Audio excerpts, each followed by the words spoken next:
Could there be another name re-entering the conversation for a Cardinals pass rush target? Trey Hendrickson and the Bengals at a bit of a standstill as far as contract negotiations, Johnny Venerable. Yeah, could the Cardinals remain sniffing around a certain pass rusher? Plus, could the Cardinals sniff around, maybe F around at pick 16 and take an off-ball linebacker? Bo and I are going to talk Mr. Campbell out of Alabama and show you the horror show history of Steve Keim drafting off-ball linebackers. That and more coming up. It's PHNX Cardinals live on a Monday.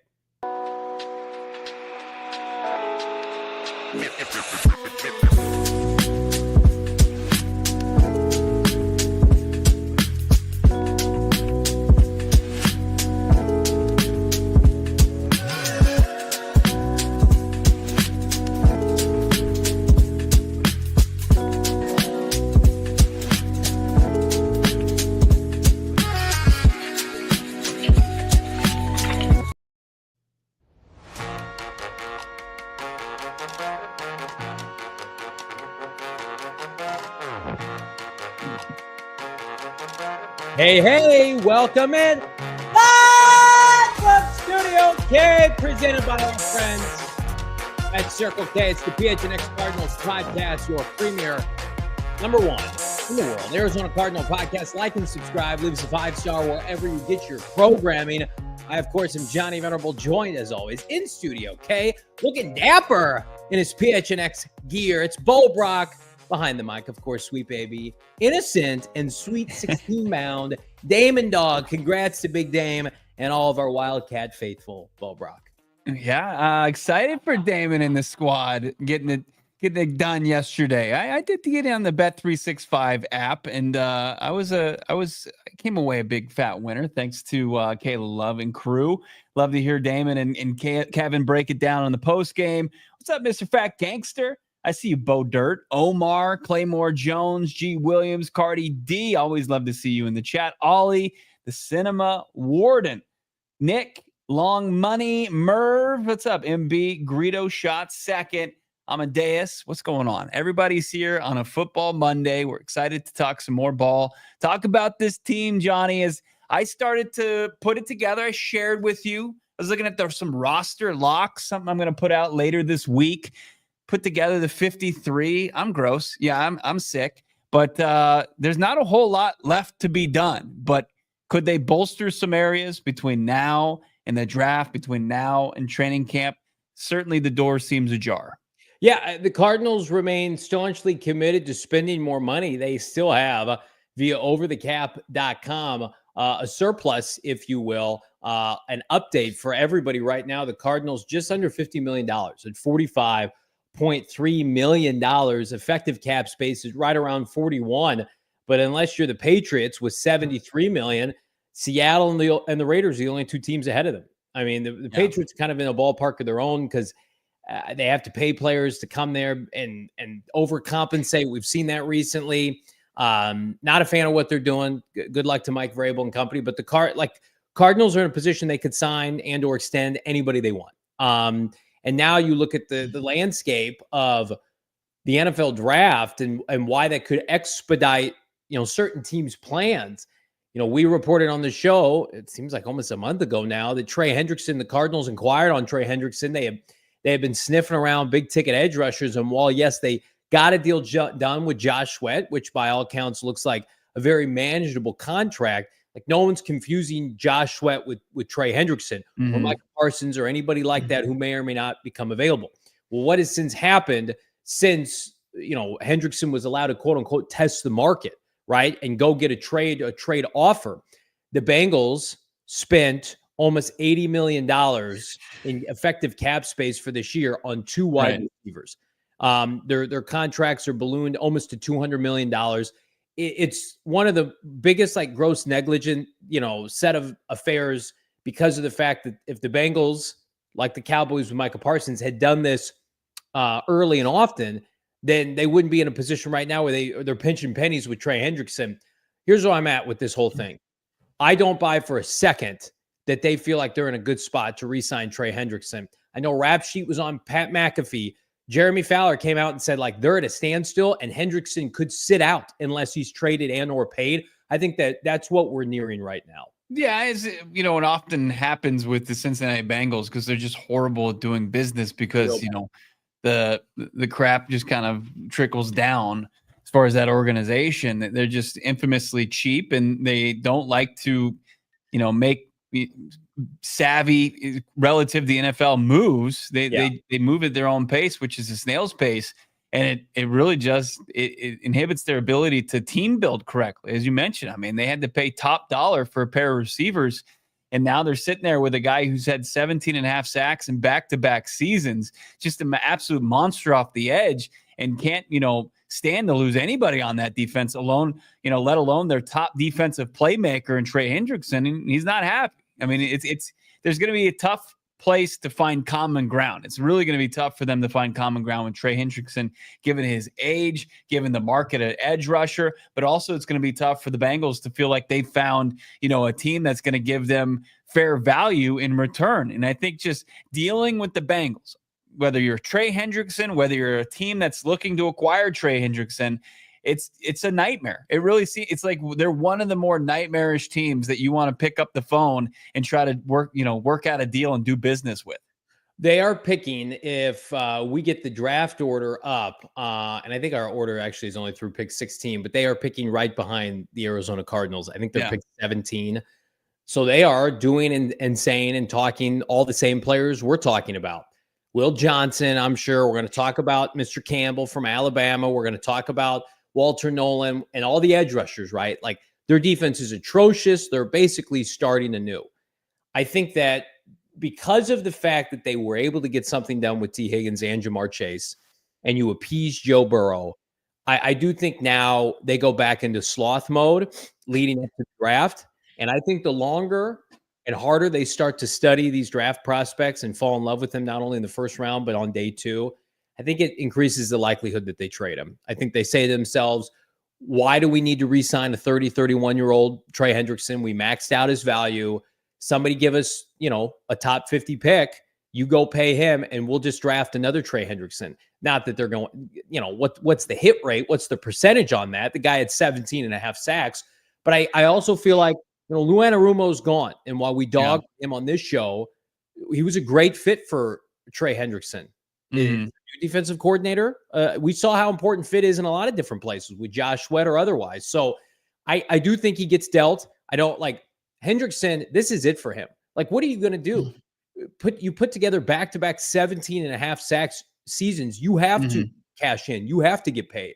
So listen, I'm not going to sit here and say that the Cardinals are the front runner or they should be considered the favorite. But I do think, like Rap Sheet said on Pat McAfee today, like the Colts are interested. I know they don't want to trade him in the AFC.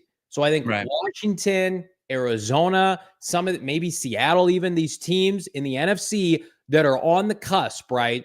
Seattle and Arizona on the outside looking in from the playoffs last year, and then Washington trying to win a Super Bowl.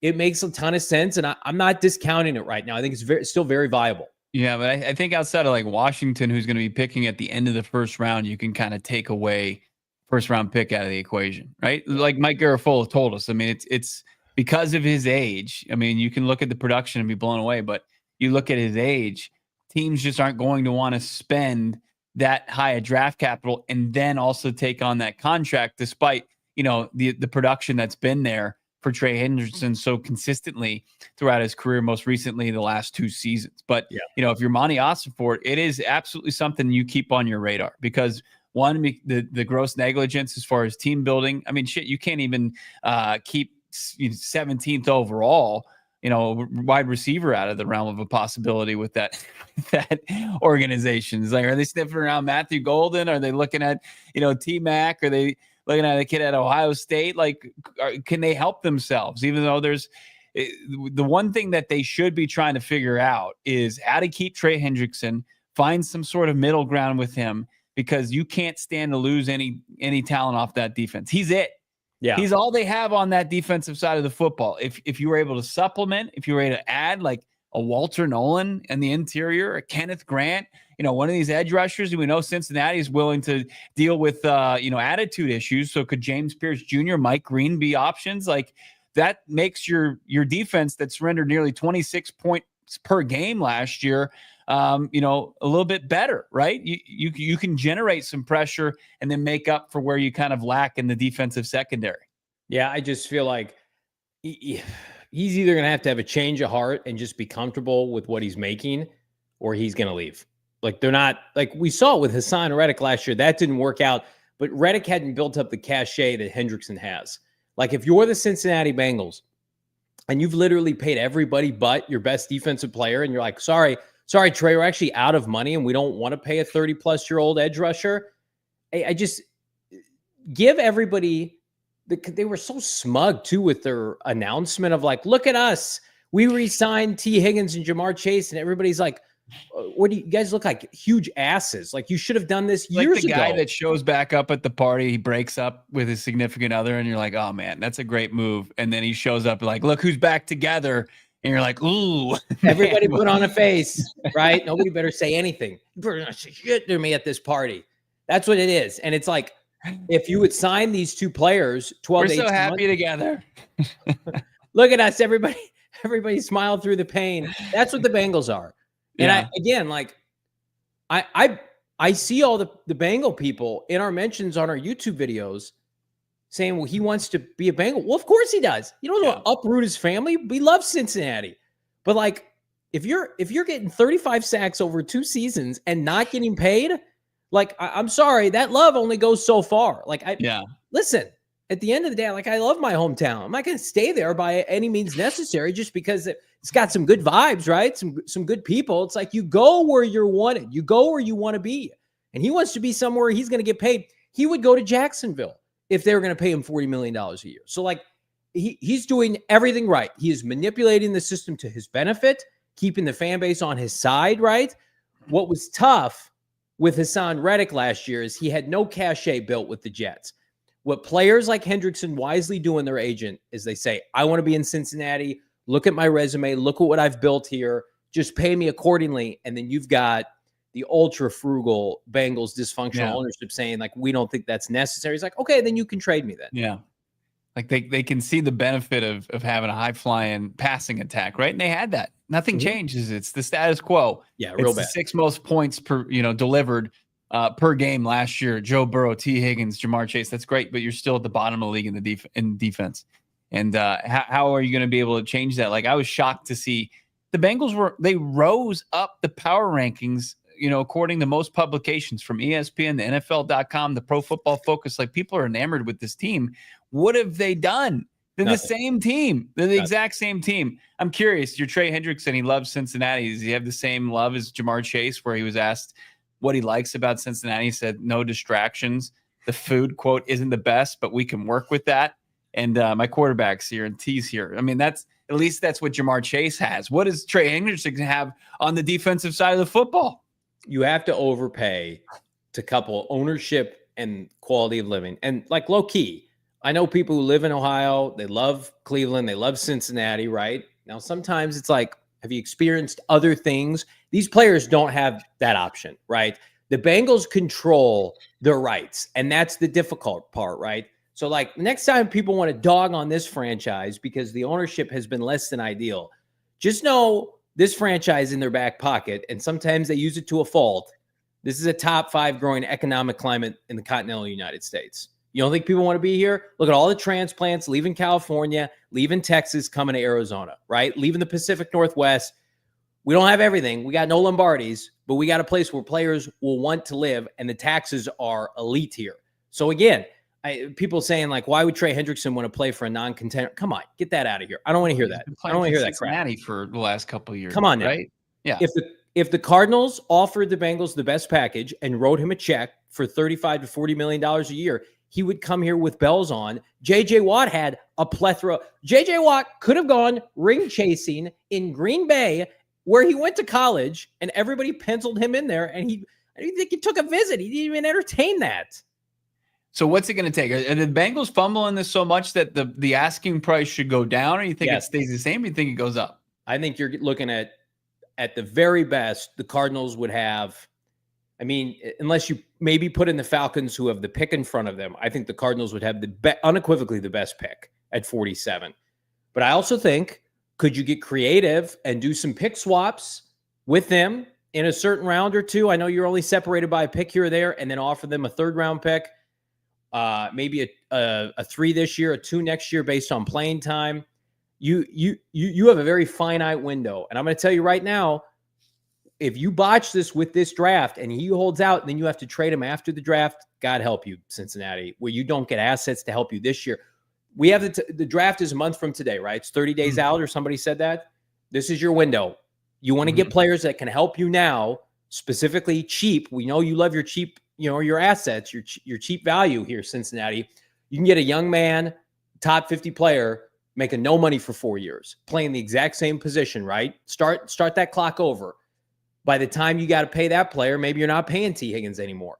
That's what they have to juggle right now. Because if they wait post-draft, they are screwing themselves big time. I can't. I'm flabbergasted their inability to work out something that makes sense for a guy that's had 35 sacks over the last 2 seasons. They're just not capable of doing it. Yeah. Like, you've heard people use the Jamar Chase, T. Higgins scenario. It's just like, people have been saying, do this deal for 2 years, and they couldn't do it. So now It's like, now you want to reset the timeline with your best pass rusher.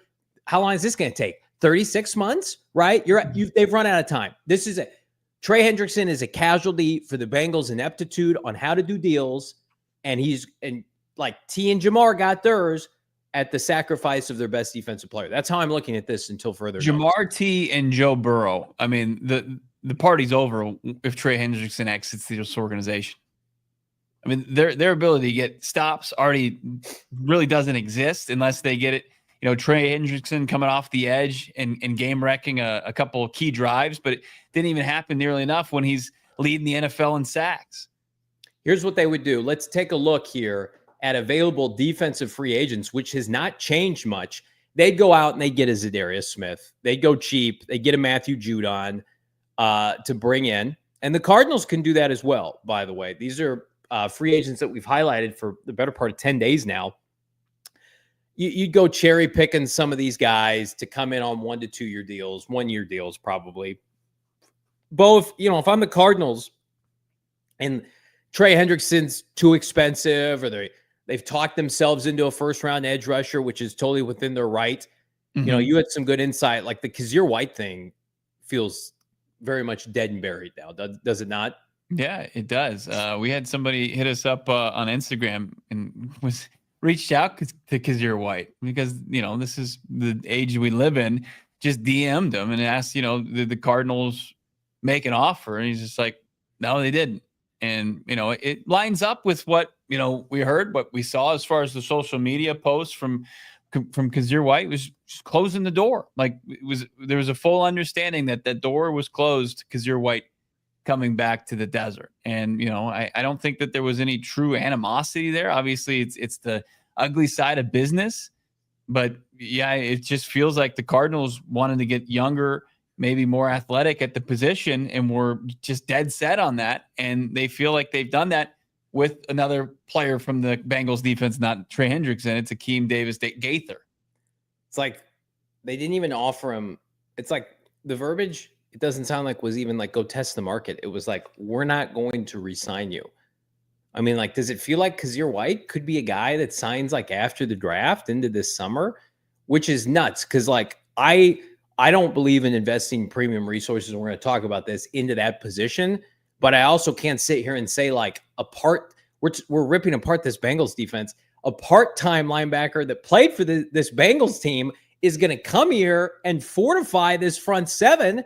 Nobody here can tell me they would feel more comfortable without Kyzir White. You give him a 1-year contract, pay him $5 million. You got $41 million to spend right now. Like, I just feel like right now, this must be an Ossenfort driven kind of narrative here, where, the defensive coordinator, middle name or first name of his firstborn child is after Kyzir. You would think like, want him on your team. He's not even 30 years old yet. Carlos Dansby got like 6 contracts from this franchise. I just feel like different age though. Yeah, I do. Linebackers he was a bigger freak show for sure. Yeah. But it's just like, I don't know, man. Mack Wilson Sr. got injured last year. Let's say he gets another concussion. He goes down. Like, Who's calling this defense? It better not be a first-round pick. It sure as hell better not be a first-round pick. Well, I think it's ADG. I mean, I think he's going to be the guy that's going to wear the green dot. Don't you think that's a little irresponsible for a team? Maybe if this was 2 years ago, we were just like, whatever. It's like, just give me this guy with this skill set, and I'll take it from there. That's pretty wild. G2SRT hit us up on Instagram. New page on IG. Thank you for that. Thank you for that investigative reporting. I mean, you just said no, Brody. Well, and Kyzir White's a real one for putting that out there. Like, hey, man, no, they haven't offered. Like, Kyzir White would love to come back. I just feel like you got the capital, you got the resources. Kick him a 1-year deal. This is perfect. They don't want him to stand in the way of developing younger players. Go compete. You think it's okay to just what if this guy flames out if he's not any good? I think it comes down to, opportunity. They have enough respect for Kyzir White. They're not going to come in and have him stand on the sidelines for the most of a football game. Because if it does work, if what they envision with Akeem Davis Gaither, if he takes the reins as their next, starting Mike, like, they don't want to do Kyzir like that, where he's just, this coach in the locker room. They don't believe in that. Like, they think it's silly. Like, coaches coach, and then players play. And the best way to get, better at football is playing football. And that's what they believe with their entire roster. Every position. I trust them for sure. It's a little dicey. I'd love to be proven wrong. Here's what I'm not going to do. I'm not going to campaign for an off-ball linebacker at pick 16. You don't want to miss this next conversation. We put a lot of resources into this one. There's a segment of the fan base that wants Jihaad Campbell at pick 16. Bo and I are going to discuss him, the history with this franchise with off-ball linebackers, and specifically the history of first-round linebackers being extended by their team. Put the kids away. It's a horror show next. It's PHNX Cardinals. We got 700 plus watching live. We appreciate all of you. And now, you know what I'm going to tell everybody right now? All 700 of you, if you're in Arizona the week of the draft, I got your plans taken care of with our friends at Gila River Resorts and Casinos Wild Horse Pass. It was a soft launch on Friday. It's officially official now. Join us April 24th, Thursday night at Wild Horse Pass. Myself, Brack, Damon, the whole gang, we're going to be there hanging out, having fun. Your ticket is an all-inclusive. What does that mean? All you can eat. You've got 3 paid drinks on the house, part of your ticket, giveaways, merchandise, guest appearances, and more. Again, look at the breakdown, what your ticket gets you, and tell me that is not a sweet deal. Now, we got the wrong date on there still. It's April 24th. Thursday, April 24th at 5 p.m. with our friends at Wild Horse Pass. The link is working. It's ready. And I'm going to tell everybody right now, do not wait. Our tickets sold out last year in record time. And we had a bunch of people ask us for tickets, and we squeezed as much as we could. And we told Wild Horse Pass, we got to get the maximum capacity we can get. This is what we got, maximum capacity. So get your tickets now, family, friends. Come on, 21 years and up. Texting Coach Starks, my guy, earlier today about it. Everybody's wanting to come hang out. And this is pick 16, baby. Means Bo and I are going to be hobnobbing, running around, having a blast, right? We don't have to predicate Marvin Harrison Jr. at pick 4. We can relax with the peeps. That's what we want to do at Wild Horse Pass. Love it. You can also play some table games. Whatever you want to do, you achieve legendary status at Gila River Resort and Casinos. Also, so it was the weekend, had some family in town, Johnny, and it was requested that I take care of dinner. Ooh. I knew exactly what to turn. Spanato's Pizzeria took care of business. Just went to SpanatosPizzeria.com and ordered up some pies for everybody. And everybody's like, this pizza's unbelievable. Spicy Italian. You got the cheese. You got the meat lovers. You got everything you want. And they've established themselves as the best place to watch Suns games. And the Suns, they're hot, at least for now. You want to go check out the Suns game at Spanatos is the best place to watch. You could also win tickets by participating in their game of horse, which is actually spelled Pizza. Check it out. You can get into the contest. You can enjoy great pizza. You can win free pizza for a year and tickets to a Suns game next month, April 9th. What's better than free tickets and free pizza? Nothing. That's the answer. Get all the info for watch parties and the pizza basketball contest at Spinato'sPizzeria.com. Also place your order for delivery there. Spinato's, official pizza of the Phoenix Suns. Everybody drop a like on this video. Subscribe to PHNX Sports. Again, we're so fired up. It's draft season, officially 30 days out from the big show, and we want to see you there at Gila. But in the meantime, I will dub this Greedo shot second in the chat. Perfect segue.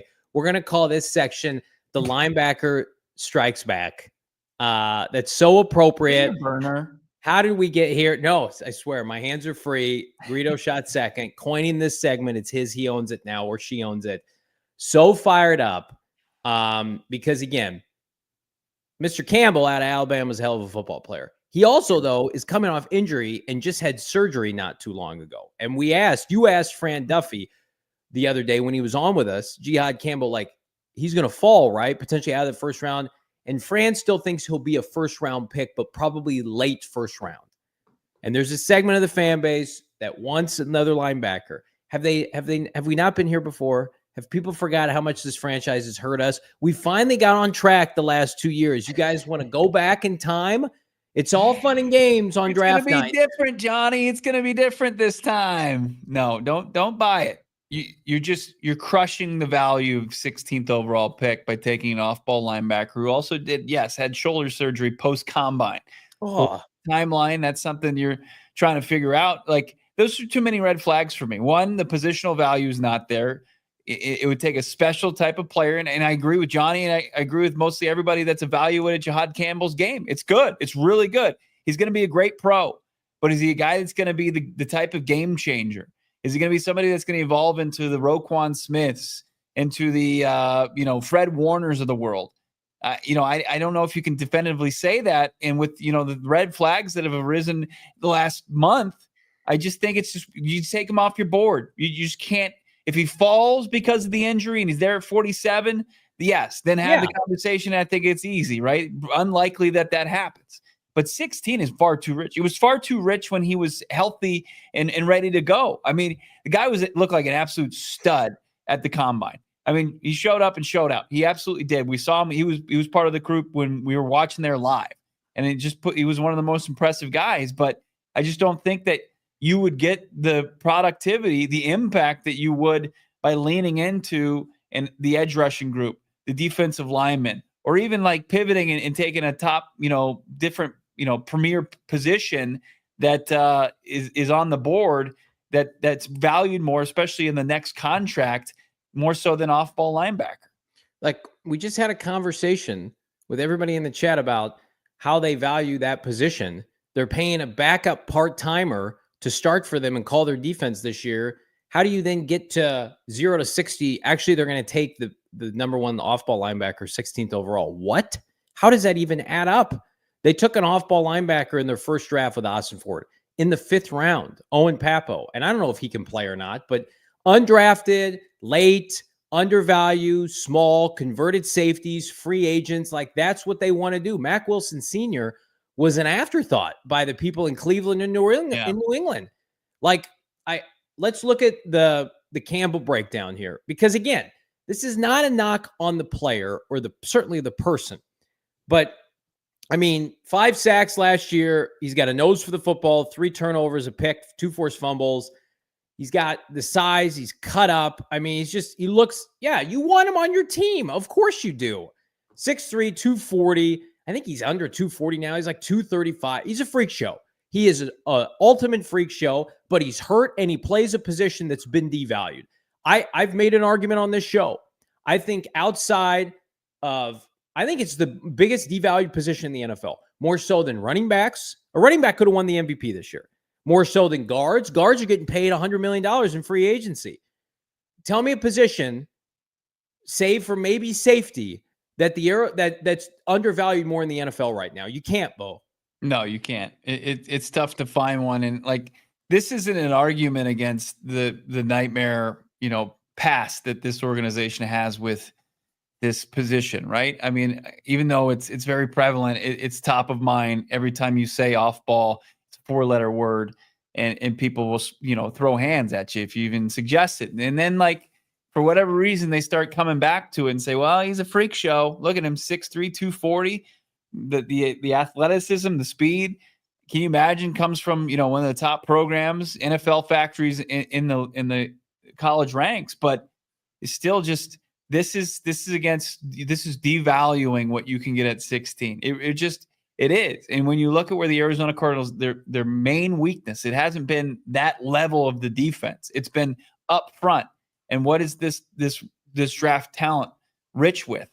Defensive front 7 players. And I know that you include off-ball linebackers there, but they're not the premium positions that you value as first-round picks. Like just looking at the NFL draft and, as far as the off-ball linebackers that went, I'm looking at last year's draft.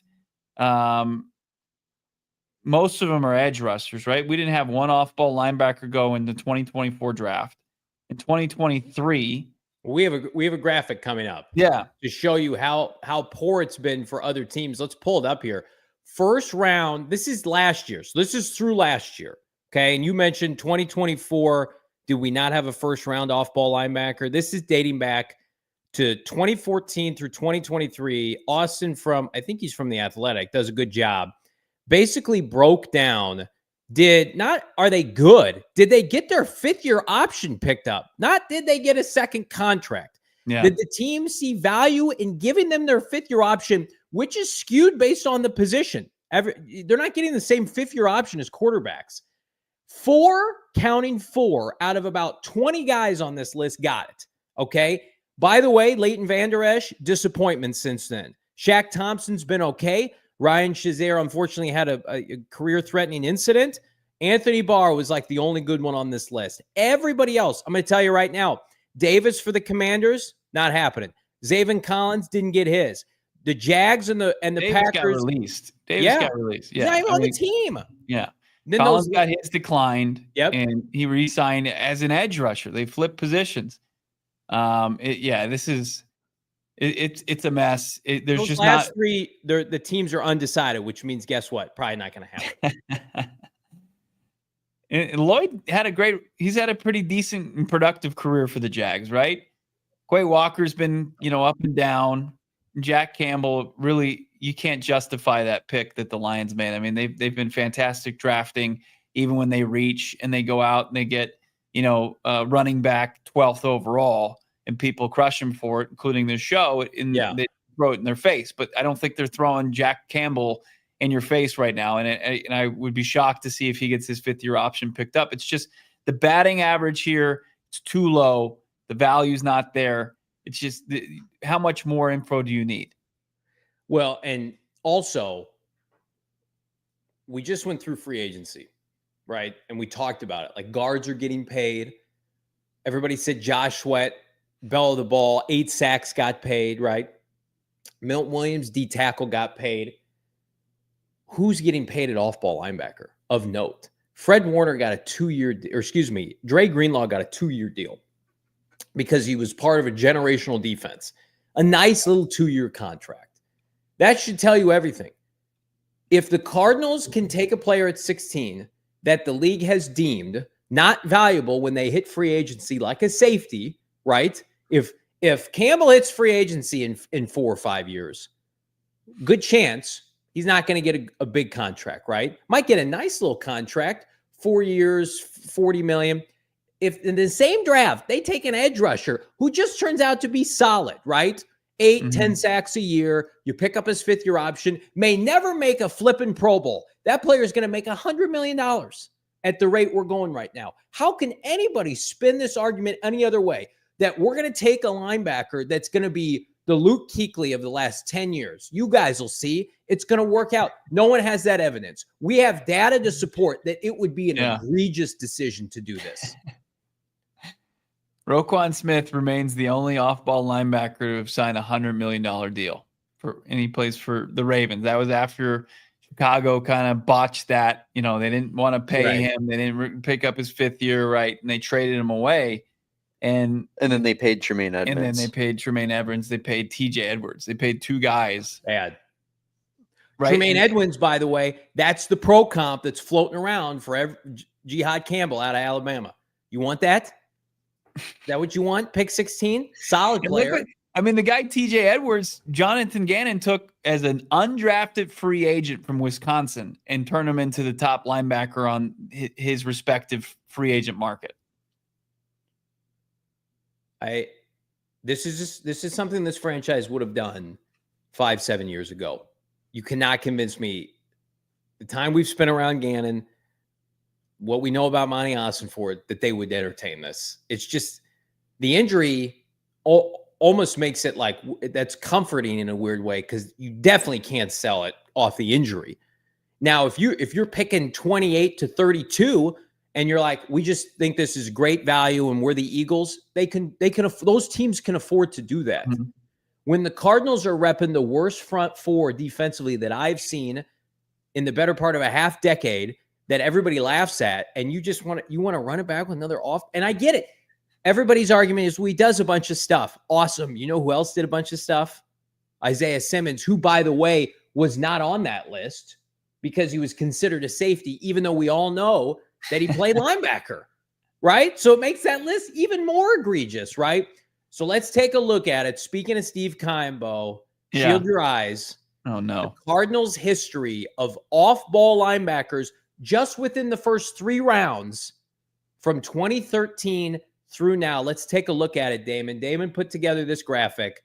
Again, Kevin Minter, 2013, second-round pick, bust. Dayon Buchanan, first-rounder, 2014, underwhelming, converted safety, no fifth-year no second contract. Can't remember if he got his 5th-year option. He did get his 5th year, yeah. He did, yep. Hassan Reddick. They botched his development, tried to make him an off-ball linebacker because they were so obsessed with it. Should have never left Arizona. Should have been a pass rusher from day one. No 5th-year option left. We know the rest of that. We also know the rest of this. Isaiah Simmons, jack of all trades, master of none.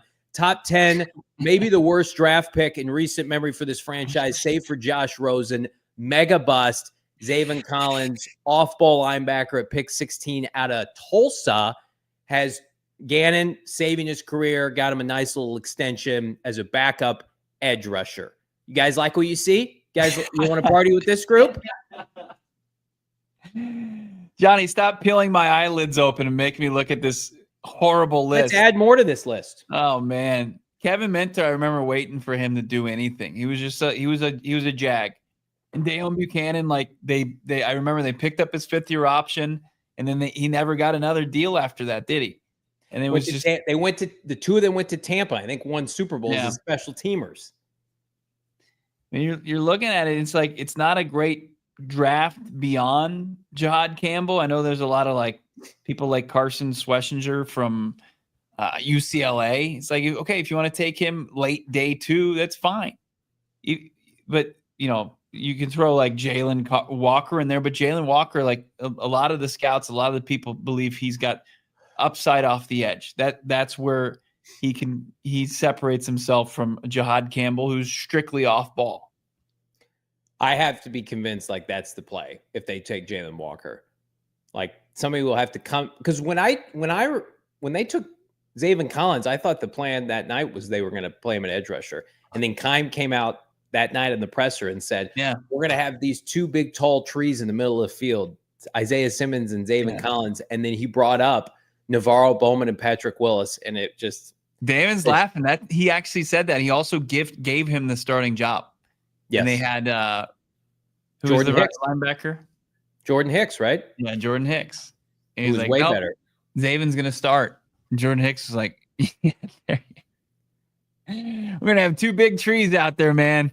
And then and that's exactly how they played. They couldn't move, couldn't cover. That's you want Dick Butkus as your middle linebacker. This is 1970s NFL, and it's like, this guy's a monster of a man. It's not how things work. I get I can overdo it with the Scatterboo stuff because of the need and the position and that kind of thing. I feel like the people who are are critical of Scadaboo on day 2 to this franchise, if you also entertain Campbell at pick 16, I don't want to hear from you. You have lost any kind of validity with me.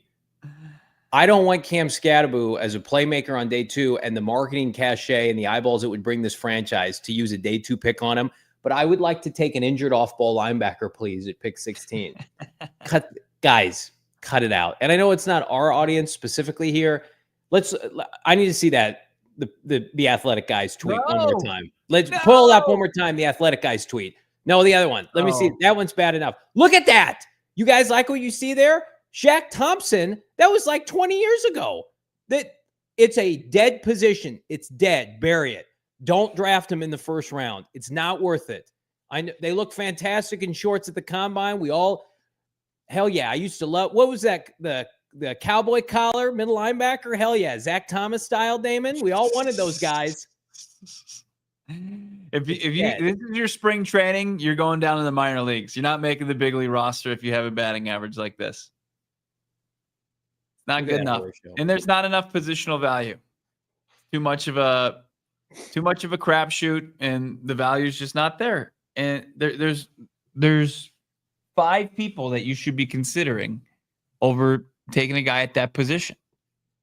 Like Will Johnson is not my preference at pick 16. I would move heaven and earth to take Will Johnson over Campbell from Alabama. I would sell my soul for that because he plays a premium position, right? He plays cornerback, and those guys are making $100+ million on their second deal or $80 million, and the Cardinals need an outside corner. Yeah.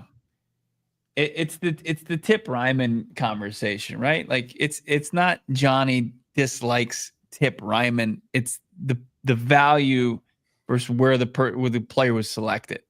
Like he's not going to hate Jihaad Campbell. I'm not going to hate Jihaad Campbell, but I'm going to hate the value that the Cardinals got at 16th overall if they take an off-ball linebacker at that spot.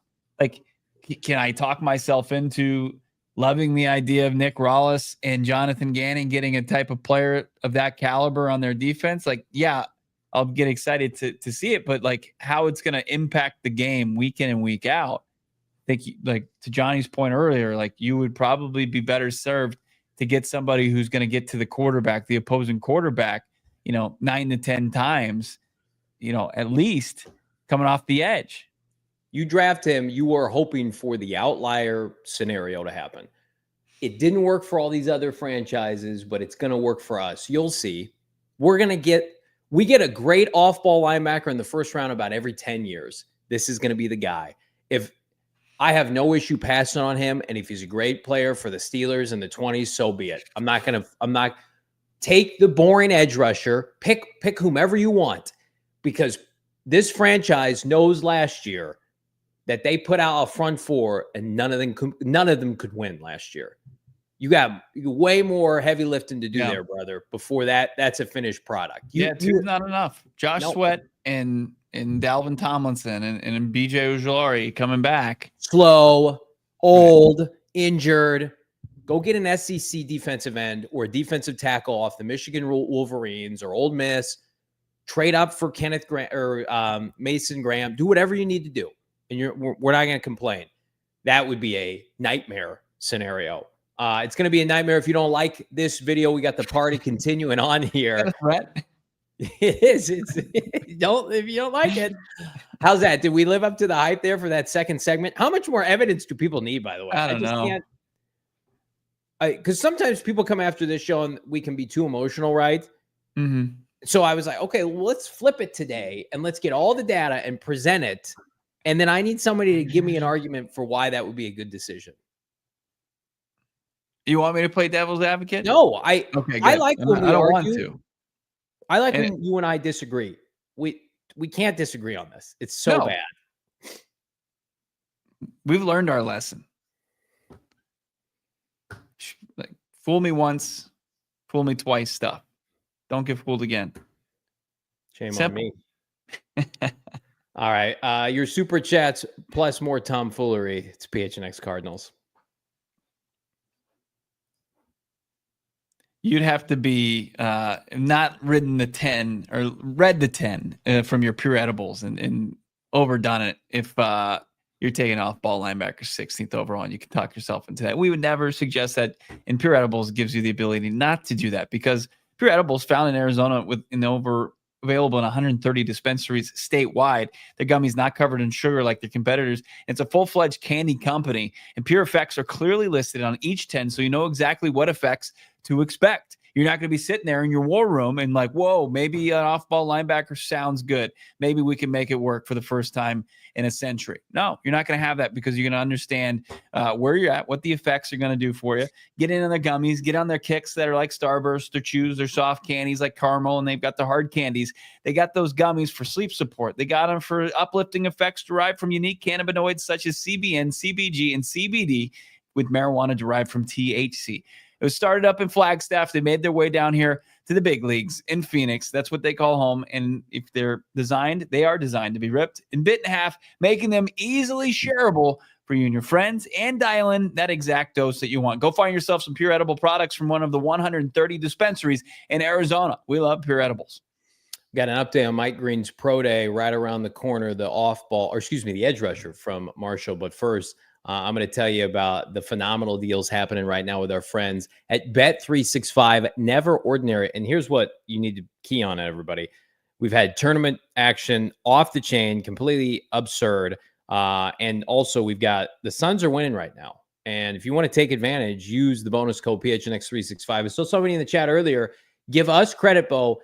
When we called out Kevin Durant and I said he was a soft loser, they have been putting together a nice little stretch of b-ball here. So I'm going to double down and say, Kevin Durant, you're a bum and you shouldn't be in the Hall of Fame. And now let's see if they can go on a run. You go on the run with our friends at Bet365, 100% parlay boost. Double your winnings on parlays with Bet365's 100% parlay boost.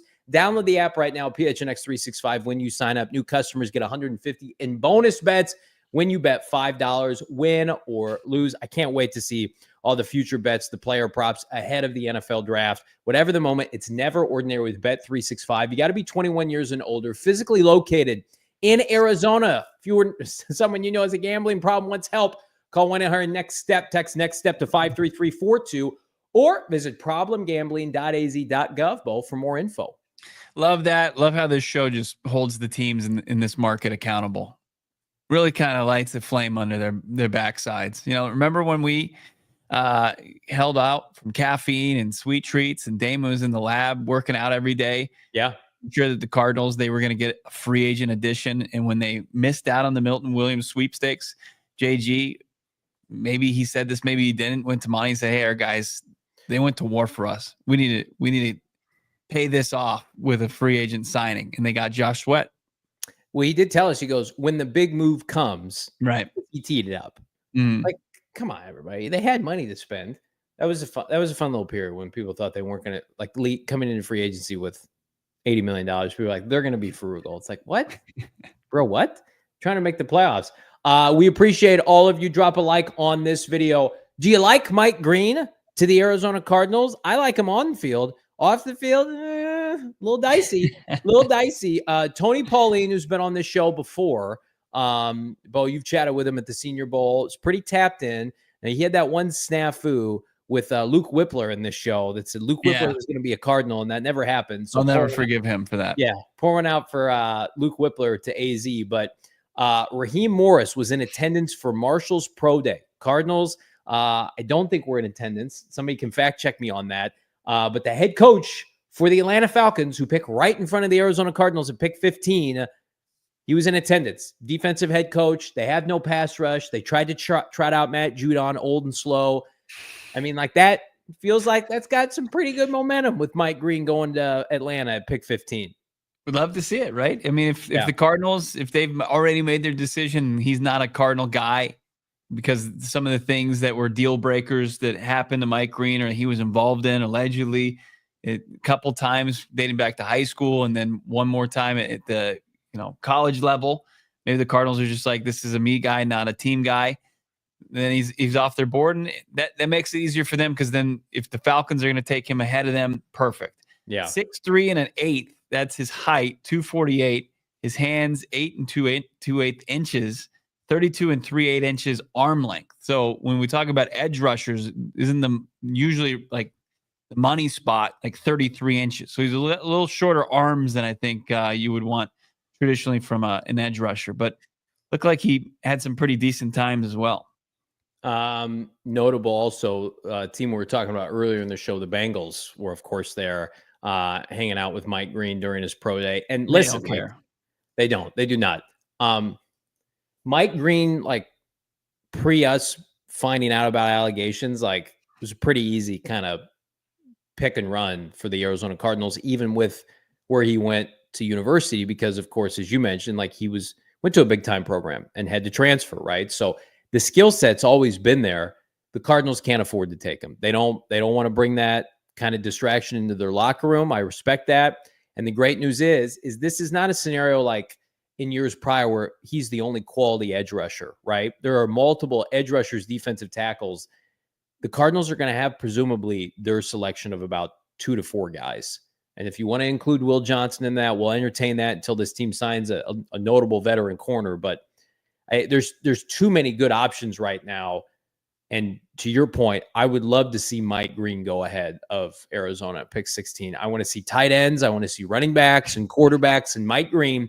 Push them all up there. Let's throw Jihaad Campbell in there. Let's just do it. Let's get nuts. Let's do it. First 15 teams. Let's go crazy. Take some swings up there. Here's what I don't want to hear, though, Bo. I think Mike Green's going to be a really good player, and he's got the off-the-field concerns. But there are people saying, well, James Pierce and Walter Nolan, you can't draft them because they're not good guys. The Mike Green scenario is an extreme situation with what's been accused of, right? That is not apples and oranges with James Pierce Jr. and Walter Nolan, who just are sometimes just a little testy in the locker room, right? Right. The Cardinals can't be in a position to also say this isn't a good fit for us. And what we talked about over the weekend, not everybody can be a Boy Scout, right? And you've had 3 years to put your culture in place. You got your coaches consistent. You got same players. You got Paris, all the Paris Johnson Juniors of the world that are studs on and off the field. Not everybody's going to be like that. Not everybody's going to be a great hang. So I don't want them passing on a James Pierce Jr. or Walter Nolan because, well, I don't know if great fit in our locker room. Make him a great fit. Right. Ingratiate him in your culture. And I think that's easier said than done, right? I mean, sometimes you just have guys that are tough. They're tough, and no matter like who's talking to them or who's giving them the insight, like they're coming from big programs with, really impressive head coaches and position coaches and prospects as their peers, guys who go about it the right way, but for whatever reason, it's just falling on deaf ears. And I think that Monti Ossenfort and Jonathan Gannon have almost even cracked the code on really kind of figuring out what type of person they want to bring into this organization. Because so far, so good. There hasn't been anybody like, we regret this. We've got buyer's remorse on this draft pick or this free agent because he's got a bad attitude. Like, regardless of what the production is on the field, there hasn't been a square peg in a round hole in that locker room as far as who's entered this organization under Ossenfort and Gannon. And they've got a very specific, especially when it comes to the interview process at the combine or anywhere else. And then the top 30 visit, like they put them through the ringer, man, and they make sure they find out and vet everything that they feel is necessary to vet. I'm sure Jihaad Campbell would be great in the interview. I'm sure he'd be great on a whiteboard, right? But I mean, where is the impact coming for this team on Sundays? You know what I mean? Like, I got to see that with my eyes where you plug in the 16th overall pick. They are not in a position yet to pass on top tier talent because a guy doesn't necessarily fit their mold. Like, fair or not, like Jalen Carter was available. They passed on him, right? Will Anderson Jr. was available. They passed on. They've passed on a couple premier star defensive players, right? Last year, specifically, there was nobody worth it for over Marv. Then last year, Darius Robinson, underwhelmed compared to like a Braden Fisk and some of these other, like they got to hit a home run with this defensive player at pick 16. I mean, don't you think like you can't be in a position now where we're talking about guys that go 5 to 10 picks after you again? Right. I mean, like I love Max Melton, Cooper DeJean, like that's in the that's in the air. That's part of the conversation until proven otherwise. Yeah, no, and that's what they have to do. They have to be able to prove otherwise. They have to show that they can find impact makers, especially, right, somebody that's going to come into a team that has now raised expectations, playoff expectations. Somebody's going to be able to kind of provide them the plays that are necessary on that side of the football to get it done. Like, it was great to go out there and sign Josh Sweat to the biggest deal he could command on the free agent, right? That was necessary. But as far as what free agency yielded, as far as who was available, it wasn't enough for them to do this. They're going to have to do this in the draft, and they have to find it at 16, whether it's interior, whether it's off the edge. I think that's just essential for them to take this next step, to be able to be that defense that Gannon and Rollis wanted to be, to create and wreak havoc, put the ball in harm's way, and create more opportunities for this offense. I feel very confident, even with Sweat and the acquisition there, one of these first two picks is going to be an edge rusher. I think you and I want another defensive lineman, another D tackle. It's really just going to be predicated, it's cliche to say, on who's there. Ain't no way 16 or 47, one of those guys doesn't have an edge in front of their name. They're not good enough. They don't have a speed rusher on their roster. They got to hurt Ojulari, Zaven Collins, and Baron Browning, who are depth limitation guys, and Sweat, who is in a perfect situation, a number 2 behind a 12, 13 sack guy, right? They need to go find that player, and there are going to be options aplenty at pick 16. We got more discussion on this, plus your super chats. 1,000 people watching live. Hit that like. It's PHNX Cardinals. Can James Pierce Jr. or Mike Green or somebody be money for the Cardinals at pick 16? I'm going to tell you who's never going to be a bust in your financial acumen. It's our friends at Desert Financial Credit Union, the official credit union of the Arizona Cardinals, PHNX Sports, and the Venerable household.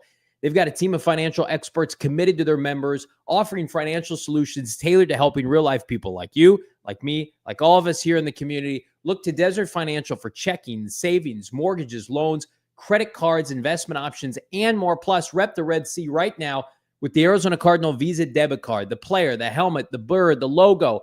Do it now. It's the perfect time. Saddle up before the season. Show your team spirit. Open up a free checking account online. Get an Arizona Cardinal Visa debit card. You do it right after the show. Debit card's in the mail a couple days after the fact. You should get it by the end of this week. Go to desertfinancial.com/CardinalsBo to get started. It's that time of year the sun is shining, man. It's out there. The temperatures are rising, and why not find yourself some cool shade to get yourself underneath? Keep that sun out of your eyes. Extend your outdoor living spaces with a custom fit awning from our friends at All Pro Shade Concepts. Give them a call today, 623-204-1476. Visit them online, allproshadeconcepts.com. You got roll down patio shades that block the sun to keep the patio up to 20 degrees cooler than what's out there the rest of the outside patio. You can also pimp it out with motorized retract remote control, LED lighting, and light up your patio under the awning. It's unreal what they can do. It's the most trusted local shade company, voted #1 ranking Arizona for patio shades in 2024. BBB A+ ratings, over 1,000 5-star reviews on Google. And it's a business that's been going for 20 years. I mean, they started just creating these custom fit awnings for their friends and became now the largest installers of patio roll down shades, motorized awnings in the Valley. Licensed, bonded, and of course insured. Call them right now. They're going to they're going to deal with those pesky HOAs as well. 623-204-1476, allproshadeconcepts.com now to schedule your free estimate. Big thanks to all of our sponsors today. Big thanks to everybody watching on our many streaming partners. Jump on over to gophnx.com. Keep the party moving. Drop us a like. Again, jump on over to gophnx.com. Become a diehard. You're going to get 20% off on your draft day tickets with our friends at Gila River Resorts and Casinos. Wild Horse Pass. Perfect time. We had a shout out earlier in the show. Let's see if I can find it here. We have a brand new diehard. And I would ask that whomever this individual is, hopefully we find them here momentarily, that you tag us on Twitter, immediate retweet, immediate follow from the beat account. So I will work to find this individual here. But yeah, we're fired up. We're growing this community. We want you a part of the Discord, the conversation. Yeah, it's a great time to be a part of this PHNX Cardinals community. You're just filling time as you search for that chat. Yeah, and I can't find it. And but I appreciate the person who put it in there, because at the end of the day, we got Thanks, gal. No, we want to shout you out, of course. The new members, official members of the community, but anybody who's here right now. Talk to Damon about college basketball real fast while I find this. Hey, Damon, how's college basketball, man? Seems like you're probably pretty fired up. It's good. I mean, is there anything more nerve-wracking in sports than like watching your team in March Madness? It's just horrifying. Like, because I mean, there's moments of the game where Jaden Bradley's just dribbling the ball off of his foot right to Oregon at the end of the game, and you're just flipping out the whole time. Against the press, especially when you got money on Bet365 against it, is like I didn't want to see him handle the ball at that point. Heart beating through the chest for like the final 10 minutes of the game, in what looked to be a very easy win for the Cats, but kind of made you sweat right there at the end. You know? Yeah. Any luck there, Johnny? No, we're still talking some round ball over here. We're talking some hoop. I'm bleeding out my ears with whatever you both are saying here. I have not watched a lick of college blast from the past. Sean Miller finding a new home. Yeah, got happy about that. EK66, the newest diehard. Welcome, my guy. Been a diehard, newest diehard, but been listening for a couple of years. Well, EK66, we appreciate you, my friend. Love that. EK66 been tuning in to the pod, and now officially, as I said, you're all part of this community. Why not join up and never let that chat stop? It's going 24/7. It's unreal what's going on in the exclusive member Discord. You take advantage of some yearly deals that we do. But welcome aboard, EK66. Monday it doesn't even feel like Monday. It doesn't. It feels like fun day. Let's jump into some of these super chats. Let's have some fun. Dana Ball Knower. Fired up. We're screwing around. We're a couple screwing arounders. $10 and stuff, Johnny. I apologize. I'm never sorry. Don't get Jihaad Campbell hype. Deontay Lawson is better at middle linebacker. Campbell has no pass rush moves. Can't play the run. Good hell. LSU and Georgia games watch. Slow to react. Pushed around. Can't shed blocks. Well, so basically it's the Steve Keim special is what you're saying.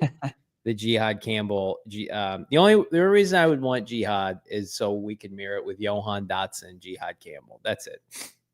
Kind of a similar dynamic there, but a little bit. I can see that. I can see it. Thank you, Dana, for the valuable insight. Let's keep it going with Easy Money Chubbs. Die Hard, $199. What is Trey worth in dollars to the Cards? Are we talking Trey Hendrickson? Probably upwards of $30 million a season. Something that they could afford and say keep the change as far as the cap goes. But yeah, I think that if they were to acquire a big time pass rush player, that they would have to pay, what we've been seeing some of the funny money go off the board with like Max Crosby, not get up to like, of course, Myles Garrett stratosphere, but it's going to cost you $28-30 million for somebody. He's making $18 million this year. I would just say, hey, Trey, I'm going to almost double your salary. Like, you've worked your butt off. Come play here. We're going to compete. You get to live in Paradise Valley, North Phoenix, wherever you want to live, Scottsdale, and here's $32 to $34 million a year. And he would take that and run with it. It's the Bengals are slowing this down because of the Bungles historically, and this is their Super Bowl. Signing Jamar Chase and T. Higgins is their Super Bowl. They will not win anything right now with the structure they have defensively.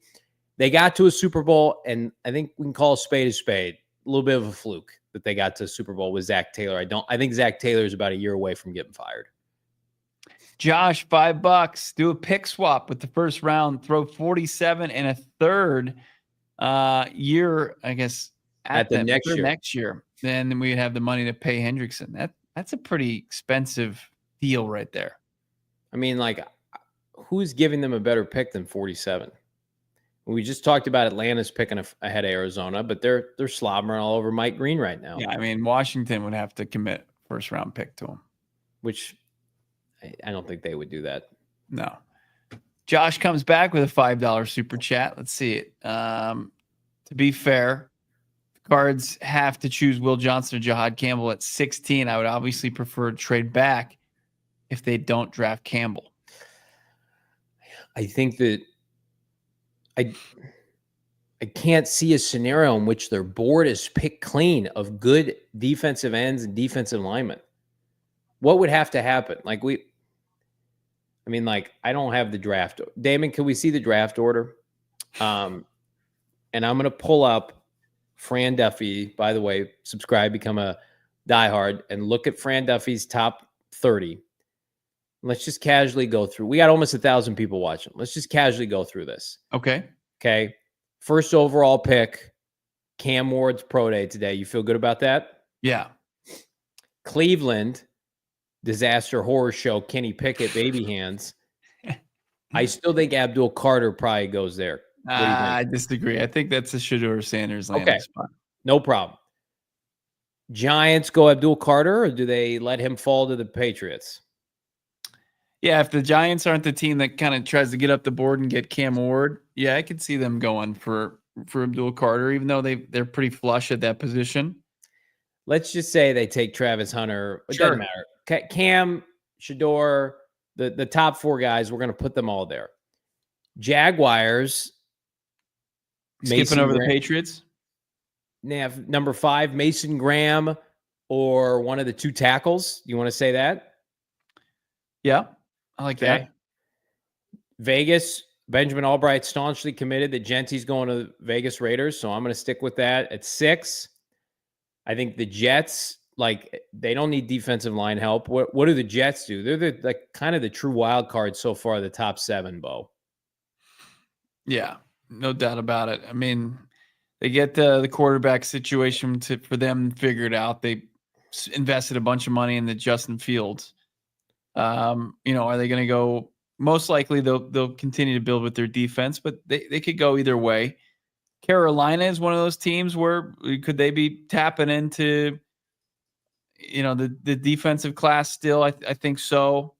So you got to look at who's on the board there. I mean, they lost out as well in the Milton Williams sweepstakes. Could they go interior defensive line in Carolina? Yeah, Will Campbell's going to go. Membo's going to go. Tyler Warren's going to go. I mean, we've named about 10 guys so far.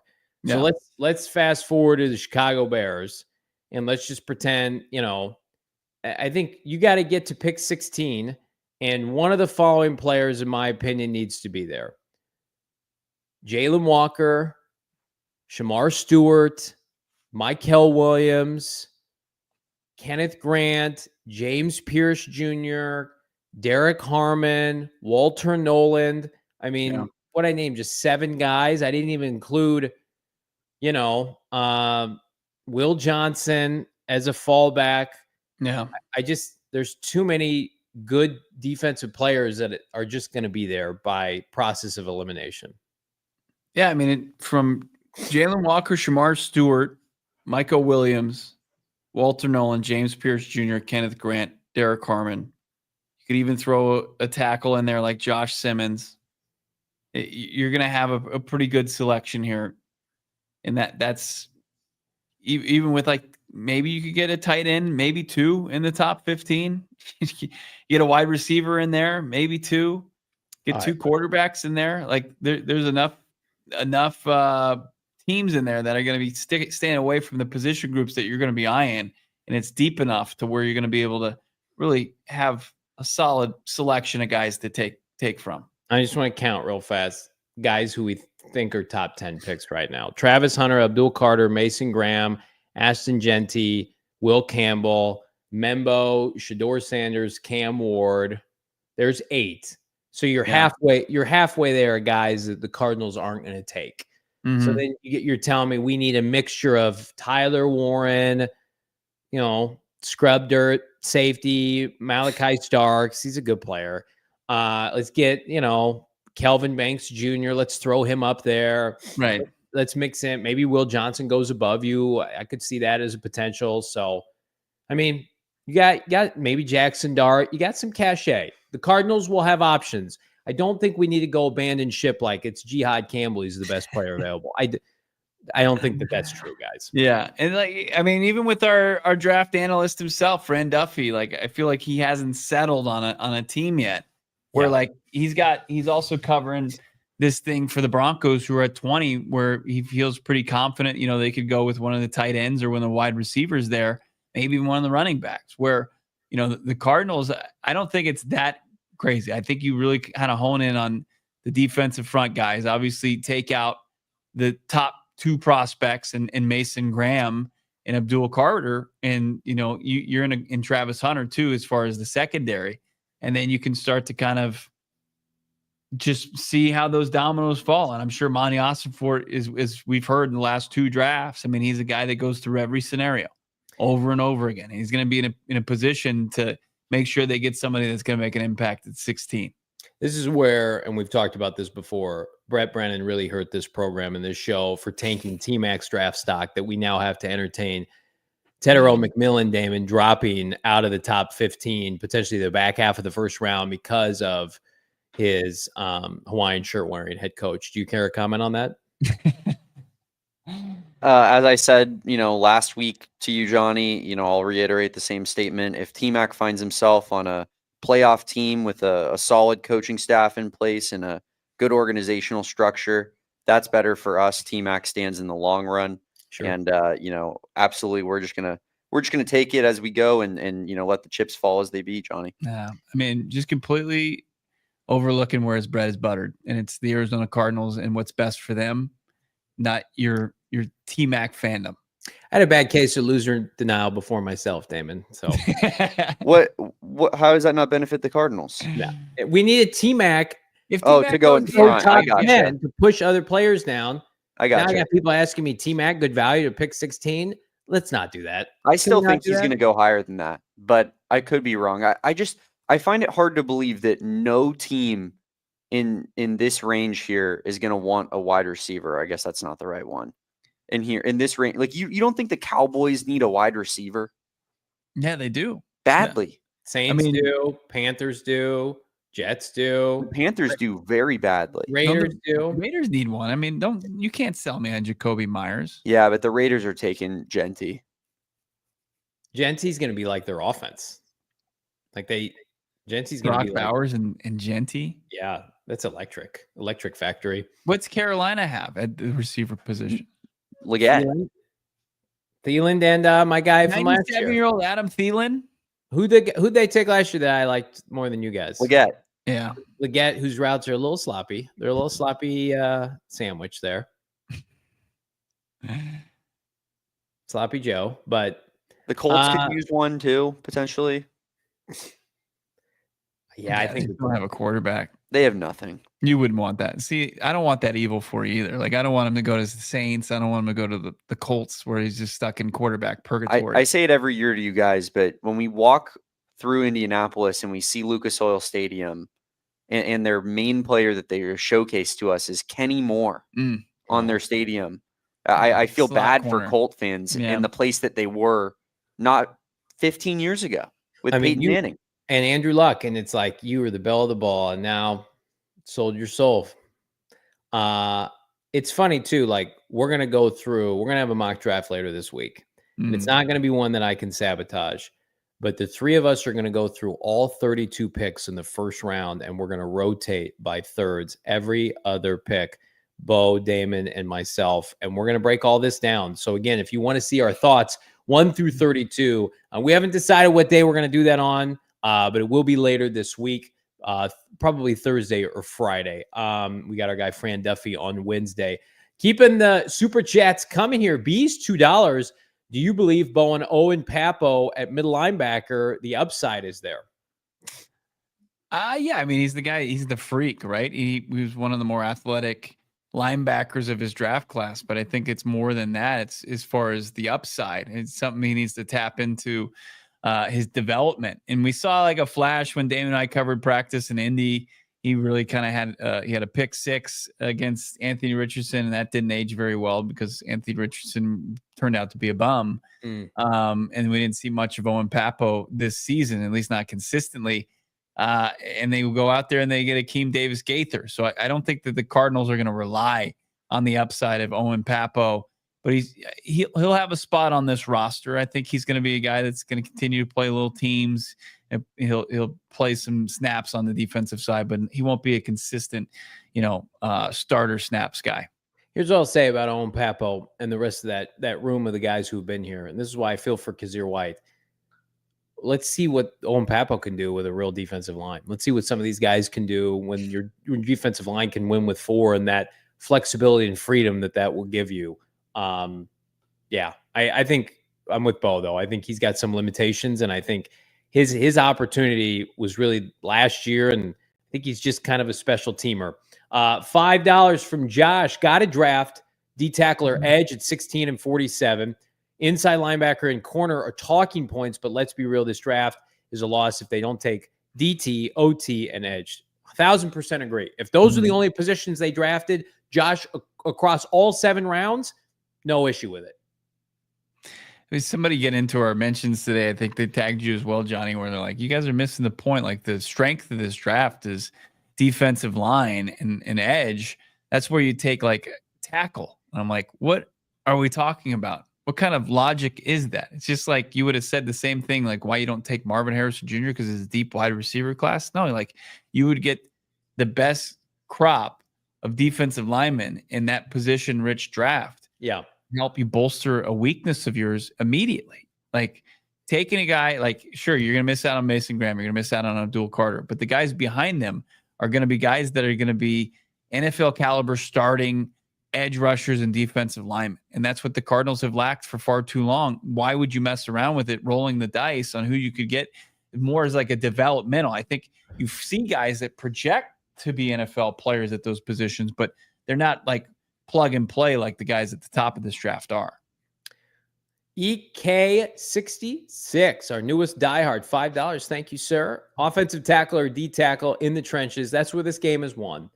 And EK, as much as I can be critical, we can be critical on like Drew Petzing, what they want to do offensively. I mean, they've won the line of scrimmage war most games that he's been here, and just flushing that unit, get them a developmental right tackle that doesn't have to play right away, that you can,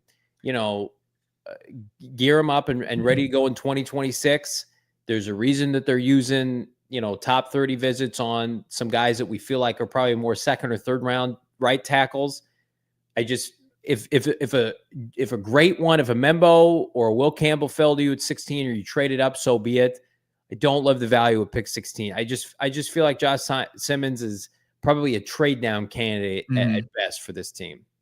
Yeah, I mean, it'd be nice to set that and forget it going forward. But, I mean, this is why teams like Philly have dominated in the draft, why Howie Roseman has been so successful, because he'll let the draft just come to him. And he'll have like these teams that outsmart themselves every year. And they're like, you know what? We're not going to take the defensive line trench player, the edge rusher. And then Howie Roseman's just like, bring it to me, because I'll take him. And he's able to his team's able to just rush for and dominate Patrick Mahomes in the Super Bowl. And he was able to build that offensive line. I get that. But this isn't, like, to Johnny's point, the strength of this draft. You've got 2 guys at the top. The only guys that are really worthy of taking, probably top 25. Why would you do that at 16? I like this next super chat. I want to speak on it here. Toby Hall, $4.99. What would it take to move up and get a top dog like Mason Graham? Let's stop playing and make a move. I agree with that. So, Toby, we don't have to adjust it for the QB inflation, right? The QB tax. So I think you're fair game to use the traditional trade value chart. Okay. So the Cardinals pick right now via Jimmy Johnson's trade value chart is 1,000 points, right? That makes it nice and clean and easy. So if they trade up, let's pretend for a second that Mason Graham has fallen past the Las Vegas Raiders at pick 6. They took a running back over the best defensive player, second best in this draft, so be it. The Jets are at pick 7. They're missing some picks. They traded for the, old wide receiver. They traded for Aaron Rodgers. Their pick is worth 1,500. So you need to come up with about 500 points. Guess what pick in the second round almost equates to that? Your second rounder is about 430. So you're looking at probably pick 47 and a 4th or a future pick, some change. That would probably get it done if he makes it to pick 7. If you're trying to trade, let's say hypothetically, Bo, with the Jaguars at pick 5, and the Jags are like, we're starting over. I saw somewhere recently the Jags didn't re-sign any of their unrestricted free agents from Balky's era. They're like, we're starting all over. All these players are trash. Yeah. That Been there. Yeah, for sure. 1,700 you're looking at. So you're probably looking at 47 and probably a next year's 2 or 3. Yeah, it's that's rich. I mean, and that's if he gets to 5. I mean, this is a guy that's consistently going top 5. I mean, that's his floor. I think Mason Graham is worth the thought and maybe checking in if you can trade up. But I don't think teams are going to mess around and let him drop too far. And if Mason Graham goes after Ashton Jeanty, then like they should just fire the Raiders' new GM immediately. Tom Brady. Good stuff. Everybody drop a like. It's been a banner show to kick off this week. You think we'll get any news this week? Think we'll get any team sign? Oh, no. I mean, we got one today, right? Travis Vokolek, man, he signed that exclusive rights tender. So tight end 4 back in the fold for the Cardinals. Are you looking up Travis Vokolek? He played 3 games this year. Oh, I'm looking up a certain pro day that's going to be happening. Is that this week locally here? For Scat? Yeah, I believe it's the 27th. Okay, so we cannot actually have our mock draft on Thursday because that whole entire show is devoted to Camp Scatawoo's pro day. Oh, I didn't know that. Okay. Let's do it. Newsflash. No, but Scat's pro day this week. We're going to be keeping tabs. We'd like to be able to put together. It's tough with this team right now. They're keeping it hush hush. The top 30 visits. Who are their top 30 visits? We'll try to piece that together maybe for tomorrow's show. Yeah. Plus, again, this franchise liable to make a move. They've got the money, and they still need an outside corner of note. No Asante Samuel Jr. visits of any kind. That market it's hit a brick wall, Bo. Yeah, it's things aren't going good for Asante Samuel. Tim Restrepo, who had a pro day today in Miami. Did you see this? No. Johnny, please tell me you saw this. No. Oh my God, this is so up Johnny's alley, isn't it? This is one of like the crafty day 3 wide receivers from the U that there was a time though where people were saying he was like a 2nd, 3rd round prospect. He's a very trendy prospect. Oh, and no. Did you see his Johnny, 40 live time? reaction to you watching him run the 40, please. So I'm not just Still saying watching this. it, by the way. I'm not just saying this. My 40 time in high school was faster than his. I broke 4.8 before. My best 40 was 4.7. I knew everything I needed to know when I searched it and searched his name in Twitter, and the first thing that came up below it was Patriots, because it was like that's the kind of player they're looking for. That fits the type that they want. That's a big time yikes. 4.83 40-yard dash, extremely slow. He looks like he's moving in like concrete. Yeah, man. It was sad. They I didn't missed have to it today. This is a gem. This is a gem. And it now live. You're gonna see a nasty tweet from Johnny about this in about 5 seconds. Yeah, right after the show ends, for sure, guys. This is what I'm saying. This is so up Johnny's alley. But Johnny, I gotta say, he does remind me a lot of Jarvis Landry. Like really, really slow 40. Jarvis Landry ran a 4.78. Just a hands guy. Catches everything.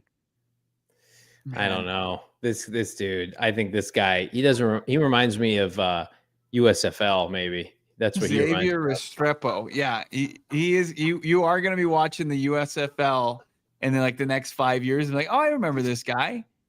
Remember people thought he just had the hands to get it done. It's like, oh, it turns out you actually have to have some sort of separation ability. Get ready to learn day 3, brother. 5'9". He's only 5'9"? Yeah, he's 5'9". He's really small. He's got a great story. And he seems like a great kid, but how do you have, I mean, when's the last time Miami played their bowl game 5 months ago? You're basically doing nothing but getting ready for this day. And that's what you put out there. That's tough, man. That's what teams look at even more so than the time of like, how did you prepare when you had 4 months?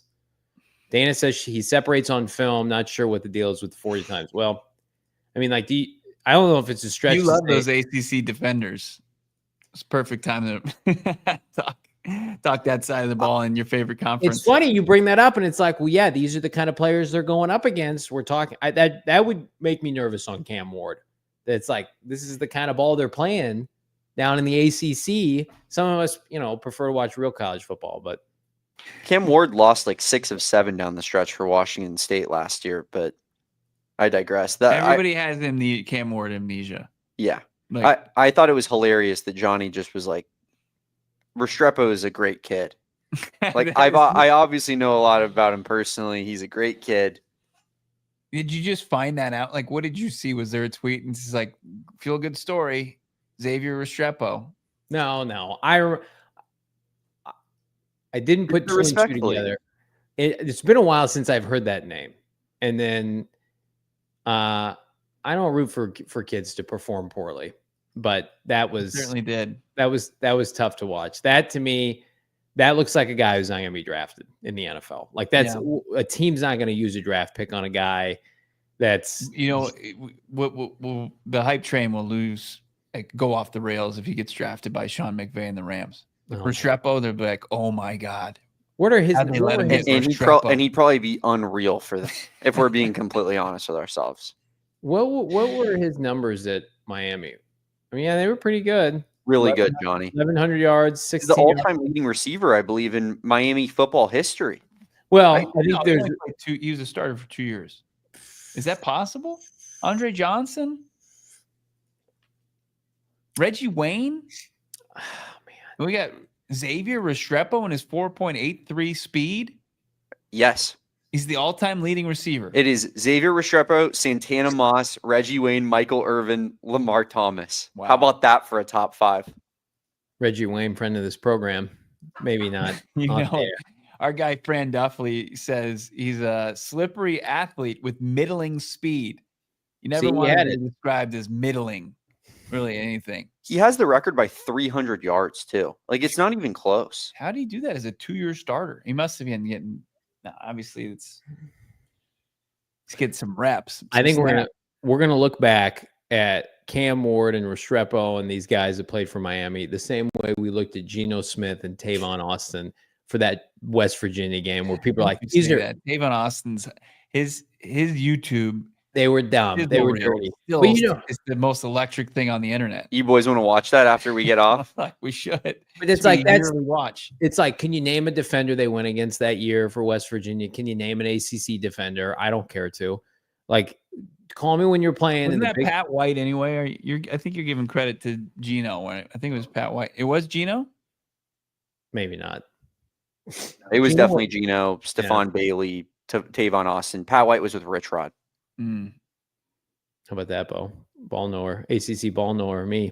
There's just some guys, just history repeats itself. If I had to take I like Cam Ward fine. If I had to take Cam Ward first overall as my franchise, it would be tough to root for that franchise. If these are the quarterbacks I'm slumming it with in 2025. If you were asking me to ride with Cam Ward or Kyler Murray, I'm riding with Kyler Murray 10 out of 10 times. It's not even close. The throws I was watching today, Kyler can make every one of those throws easier. A lot easier. If I have a top 10 pick and I'm not getting Travis Hunter, Abdul Carter, or Mason Graham, I'm throwing up in my lap.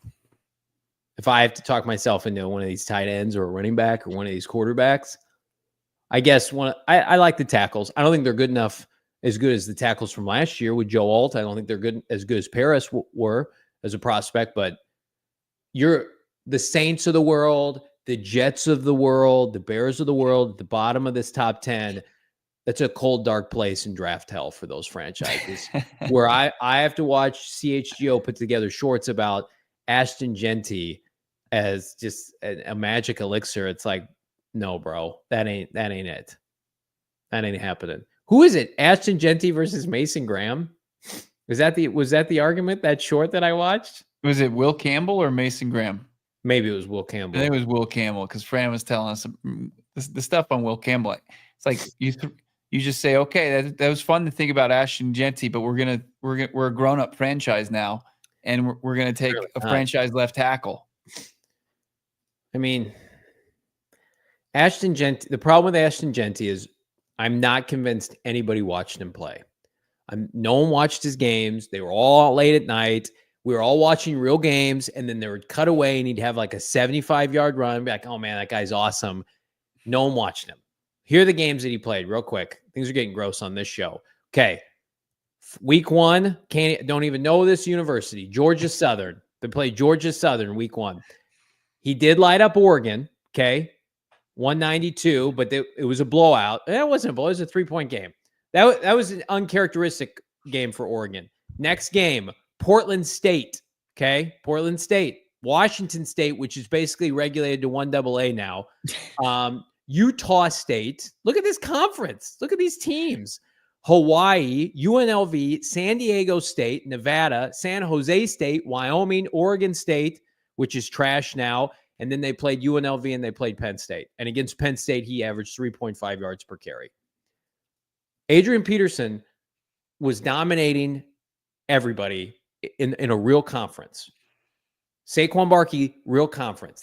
That would scare the hell out of me. If I'm like 5'9" running back who dominated Georgia Southern, I'm going to tell you right, if Ashton Jeanty was available for the Cardinals to take a pick 16, I wouldn't want them to.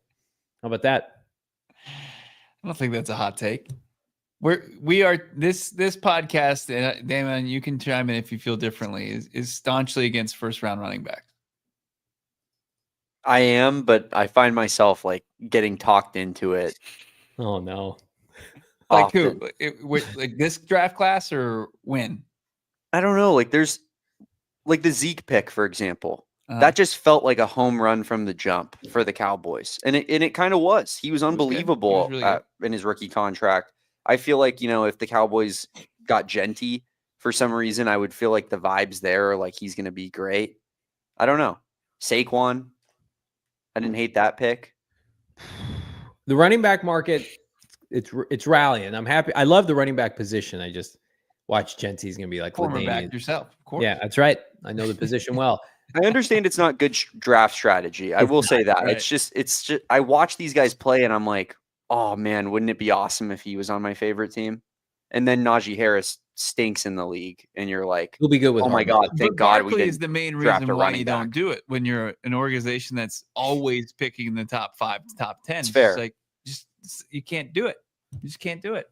I think that just in that year in particular with the Giants, they would have probably picked a quarterback had they not picked Barkley, which means they would have ended up with Sam Darnold or Josh Rosen most likely, which either one of those would have been horrific. Could have had Josh Allen. But they wouldn't have picked him, I don't think.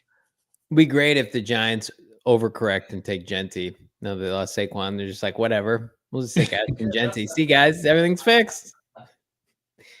Joe Douglas immediately gets fired. Or no, not Joe Douglas. I don't even know. The other GM. The guy that the kid had better picks than him. Joe Shane. His son's like, let's get Jaden Daniels. He's like, I don't know. The guy who killed Hard Knocks. Yeah. He'll never live that down. Took a chainsaw to it after getting put on blast. Just like a good handful of just social media viral clips of him horribly performing in his job. So it's great. Just unreal. And now NFL teams are like, yeah, we're going to pass. We're going to pass. Crazy. He still got that job too.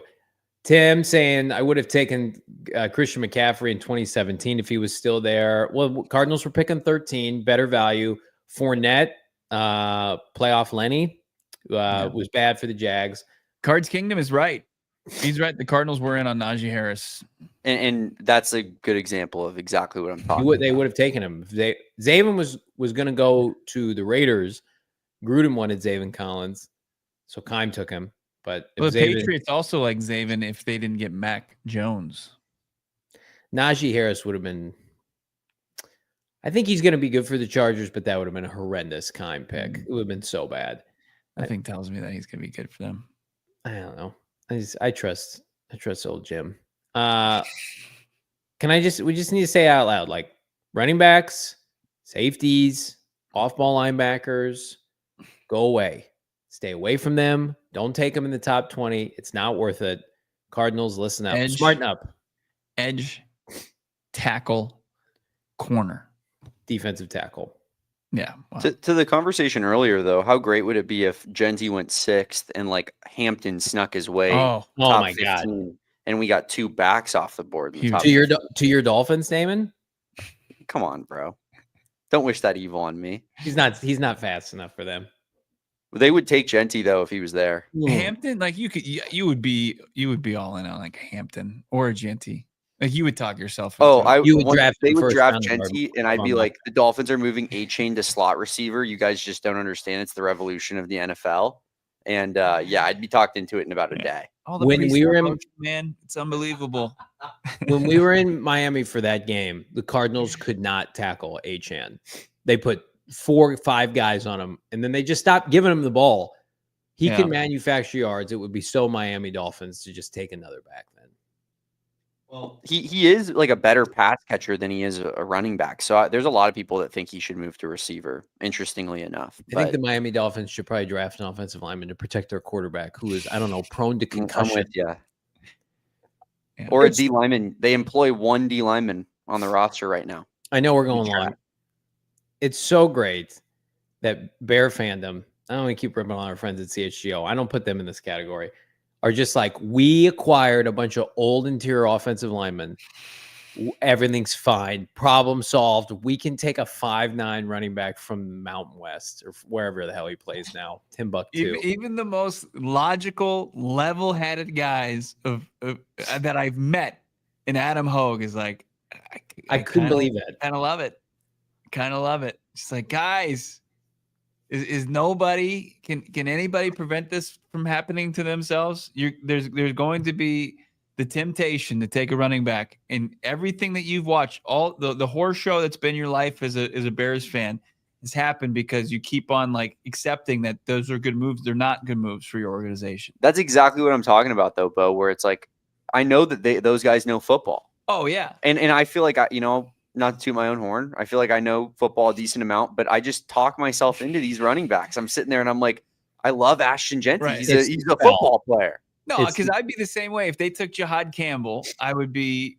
It would be dark depression, and then like rookie mini camp would hit, and be like, oh my god, you got to see him fly out up there. Oh my god, he's got his abs exposed. He's running around with a half shirt. This guy's gonna take over the league. You guys don't wait till you just see it live. Then you'll know what I'm talking about. It's like he's gonna have 100 tackles, and the team will tweet out a photo of him just pointing at the line of scrimmage, and they're gonna be like, "Oh, captain, my captain of the defense." Fast forward 4 years, the Cardinals have released linebacker Jihaad Campbell. 120 tackles, but like 100 of them are assisted. Yeah, they're all downfield. T-Votto asking, who's my draft party +1 $2 super chat? I appreciate that. Is it Turdecki or is it Tip Ryman? You'll have to wait and see. We'll see if I can get my wife to come out to Wild Horse Pass this year, but I don't know. Things get pretty raucous. I didn't, I misread like who he was talking about at first. I thought he was making a slight at Gardek, but it was Drecki. It's Turdecki. That's what we want. That's what we want to hear. It's a tight list. I was talking to some people earlier today. I was just like, I don't know if, our spouses, I just don't think there's going to be enough room for them. I think Bo and I and Damon and I are there to work. We're there to work, and we want the tickets to be reserved for the real fans. There's enough love in the room, Johnny, with me, you, Bo, and 300 or so of our best friends in the entire world. Yes. Yeah. Do us a favor. Let's see the graphic one more time, even though the date's wrong. If you get a ticket, tag us on Twitter. Yeah. Immediate retweet, immediate follow from the Beat account. Let us know when you get your tickets, how many they're for, because we've got a list, right? And that kind of allows us to prep for some surprises or otherwise that we're going to have on store for draft night. Again, get your tickets now. We're going to put a link in the description. Right now, if you're a diehard, you're going to get, there it is, Thursday, April 24th, 5 p.m. All-you-can-eat buffet, right? It's not a little measly plate with a Hostess cupcake on it. It's load up as much as food as you want, plus 3 drinks of your choosing from the bar. The Upper Deck Kitchen is elite. We have it every Sunday. Sometimes we start drinking early on our watch parties. Wild Horse Pass is where you want to be for our draft party. It was sold out last year. We're going to sell it out again this year. Come and party with us for Pick 16. It's better than any other draft party. This is exclusive, and I'm going to use the word intimate because it's an intimate setting where we're all going to be hanging out, Bo. Yeah, it's just going to be a giant party. We're all hanging. We're all just chopping it up. We're all zinging each other. David, when you pull that graphic up and you see somebody with a custom-made Hold the Line t-shirt, just make Let you me proud. see that again. Special. That's it. You know what? That was exactly what I was thinking of when I looked at that graphic. This guy up in the right-hand corner, he's got the custom-made Hold the Line t-shirt. Just, I want to get my hands on that. We need to somehow get that for Damon, and we need to raise it up in the rafters. I've PHNX almost bought Sports. myself a Hold the Line shirt that I customized. Wow. I might still have to, just to remember the special moment that There's was. Jess there. Yeah, it's gonna be tough to beat that day, but I think this is our third draft party together. Yes. We just know how to do it now. This is by far going to be the best one. Dana saying Food, drink, the giveaways. You're not going to find anything better. We're rounding out into shape here. Like every year, it's just going to continue to get better and better because we know what we did wrong last year, what we need to do better next year, and yeah, I'm pumped for it. what we did wrong is we had a lot of hope for day 2, and then they took a blocking tight end. Dana in the chat saying she got her diehard discount code and she's got her tickets. So I'm looking forward to learning from Dana the night of the event. And Dana, I need you to tell us what the experts say, what the analytics say ahead of the Cardinals pick that night. Well, we've been working on our top 100, our PHNX Cardinals top 100, which is ready to be unveiled. But can't wait to have that big board back on there, get up on the TV like we did last year. Just it's a top seeded night of the year. Bo working the big board last year as we were waiting from 4 to 27 was some of the most elite footage we've ever had. I'll try to find the photo. It's just my man in his suit that we bought off Amazon, immediately returned after the night was over. I didn't. I still have my jacket. Oh my God, Flamboyant City. You know what I was thinking we would go with this year? 90s style, maybe like turtlenecks, short sleeve with some slacks and a belt. I think that would slap pretty hard. What do you think about that? Throwing that out there, Damon. I'm so with it, Johnny. You know I'm with that. Like some pleats, like some big old pleated pants. Yeah. Right. MC Hammer style, maybe some white shoes. But I specifically am requesting turtlenecks, short sleeve. Chains out. That's gonna be strange we're gonna have to see who's got some short sleeved Amazon We'll find some going on. Yeah, we'll find some. Yeah, that's right. I haven't rocked the turtleneck in quite a bit. Well, it's gonna be hot outside, but they get the AC going at Wild Horse Pass. What a show we've had today, by the way. What an electric. I just don't want to stop. It's been nice to get back. I've missed you all. We're back at it. We were blue collar in it yesterday. You were out at Costco, eating dinner at Costco. I was mowing my lawn. Damon was working every day of the week. Some have called this not only the most humble podcast, most blue collar podcast going.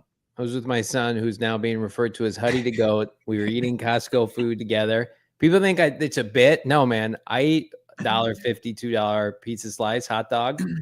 Just getting some bulk goods. You see us in the Valley, say what's up. But again, get your draft tickets now before they sell out. I know I'm a broken record. They will sell out. We want to see you there. If you have never gone before and you're like, I don't know if I should dip my toe in, you got reservations about it, DM any of us. We will respond. We'll talk to you about it. And we want to make sure it's the night of the year because it will be. In the meantime, like and subscribe. Give us a 5-star wherever you get your programming. So fired up for our content this week.